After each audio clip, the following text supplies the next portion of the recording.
دوستوں آج ہم ایک amazing self help book the decision book کی سمری دیکھنے والے ہیں۔ یہ بک ہمیں بتاتی ہے کہ کیسے ہم اپنی ڈیسیجن میکنگ ایبلٹی کو امپروو کر سکتے ہیں اور اپنی لائف میں پیور اینڈ پراپر ڈیسیجن لے سکتے ہیں۔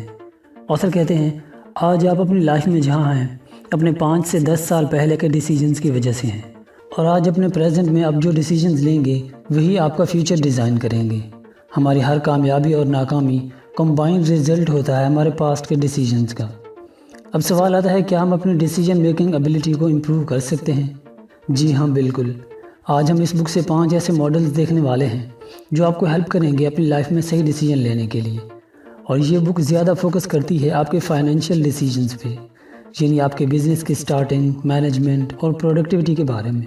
تو چلیے شروع کرتے ہیں۔ ماڈل نمبر 1، دا آئزن ہاور میٹرکس۔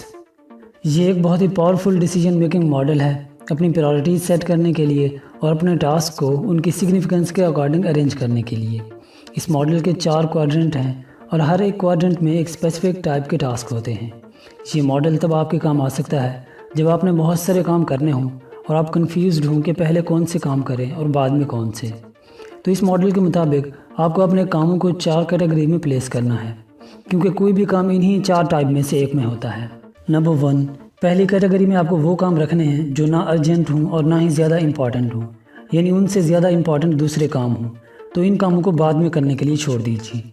نمبر 2، دوسری کیٹیگری میں آپ کو وہ کام رکھنے ہیں جو امپورٹنٹ تو ہیں لیکن ارجنٹ نہیں ہیں، تو کیونکہ یہ کام ارجنٹ نہیں ہے اس لیے انہیں ابھی نہیں کرنا، لیکن چونکہ امپورٹنٹ ہیں اس لیے ان کے لیے ٹائم ڈیسائیڈ کر لیں کہ کب کرنا ہے۔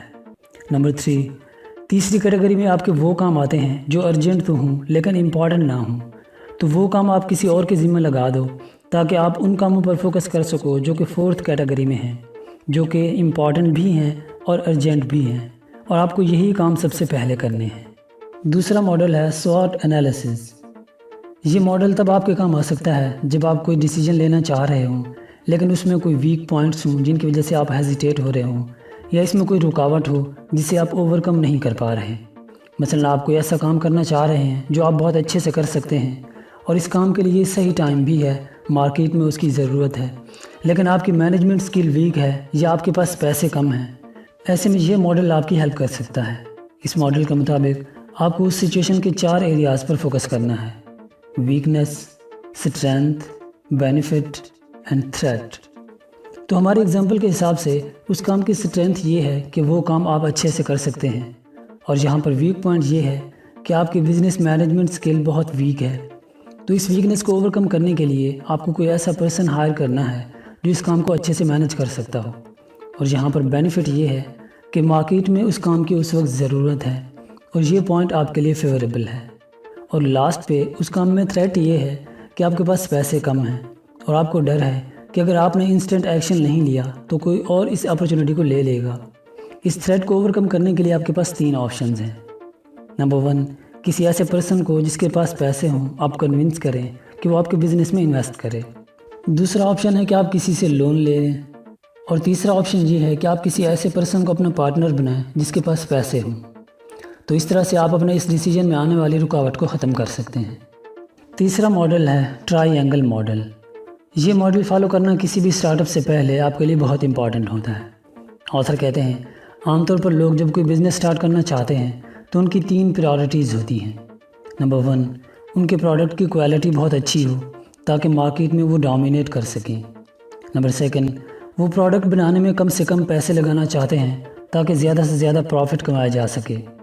نمبر 3، وہ چاہتے ہیں کہ پروڈکٹ جلد سے جلد بنے تاکہ انہیں جلدی آؤٹ پٹ مل سکے۔ انہی 3 ریکوائرمنٹس کو آتھر نے ٹرائی اینگل کا نام دیا ہے۔ آتھر کے مطابق یہ تینوں ریکوائرمنٹس ایک ساتھ آپ کے بزنس میں کبھی بھی پوری نہیں ہو سکتی، کیونکہ اگر آپ کوالٹی اچھی بنانا چاہتے ہیں تو پیسے اور ٹائم دونوں زیادہ لگیں گے، اور اگر آپ زیادہ پیسے نہیں لگانا چاہتے یا آپ کو پروڈکٹ جلد سے جلد بنانی ہے تو ایسے میں اس کی کوالٹی اچھی نہیں بنے گی۔ اس لیے آپ کو سٹارٹنگ میں یہ بات دھیان میں رکھنی ہے کہ ہر چیز ایک ساتھ پرفیکٹ نہیں ہو سکتی، کچھ نہ کچھ تو آپ کو کمپرومائز کرنا پڑے گا، اور کمپرومائز اسی چیز سے کریں جس سے آپ کو لاس نہ ہو۔